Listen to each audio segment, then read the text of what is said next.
Being a good student is a coachable skill, and I gave up on so many things in life, whether that was basketball. I concluded I was bad at languages in 9th grade, and so on and so forth. And I think so many people run into this where they abandon things and they accept a partial completeness, where they're like, my voice just isn't good. I'm just not good at X. And usually if you track that back, it's because a parent or a teacher or some authority figure criticized you really heavily. And it turns out that if you just get a better toolkit, sort of a better set of questions, that you can do things that seem impossible to the untrained. Setting really low expectations. Not what a lot of people expect. And when I spoke to, say, Rick Rubin, when he has a musician who's stuck, great musician, but they've developed performance anxiety about songwriting for whatever reason, he will say, do you think you could get me one sentence or maybe 2 words that you like by tomorrow?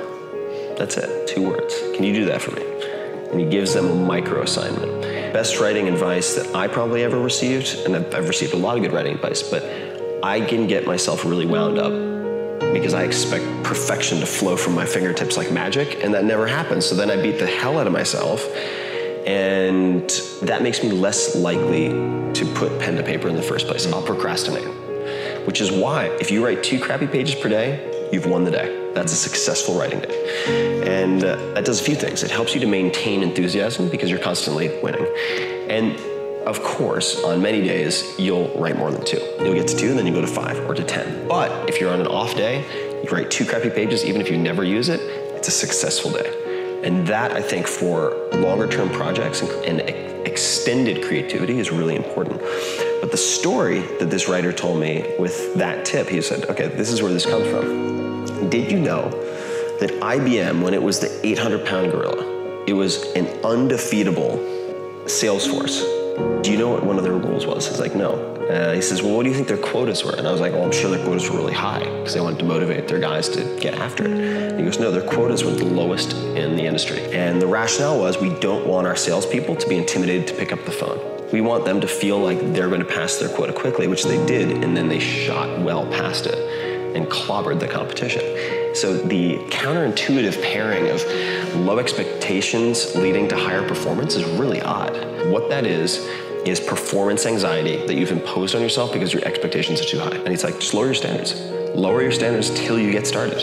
You're the average of the 5 people you associate with most. That's like a basic tenet of my life and Silicon Valley where I live. And my other career is investing in early stage startups. And I've been very successful in that. Twitter, Facebook, first pre-seed money advisor to Uber, first advisor to Evernote, Alibaba. Right. What you realize though when you meet these people, when you sit down and talk to the people who start those types of companies, and by the way, like they all start out where everyone else starts out. And that's another, like you hear these criticisms like, oh, that's easy, you have a really big blog. Right. And it's like, well, I started with 0 readers, just like everybody else. Right.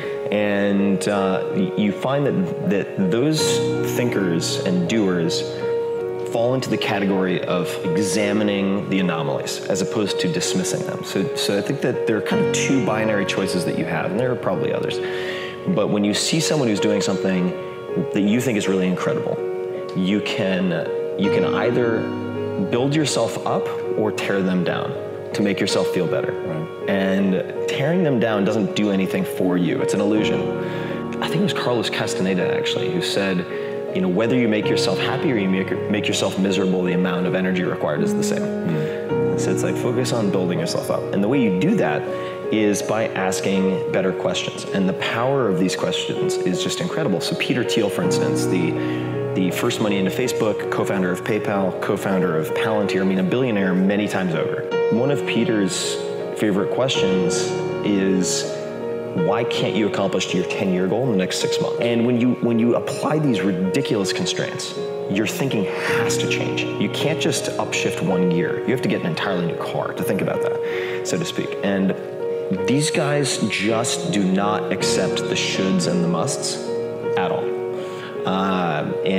So you want to look for the odd behaviors that produce good results and that can be replicated. So for instance, if you want to become a world-class learner, treat reality as negotiable, because ultimately what we have to do, what we should do, are usually a very fragile collection of just socially reinforced beliefs. And just because something is said often does not make it true.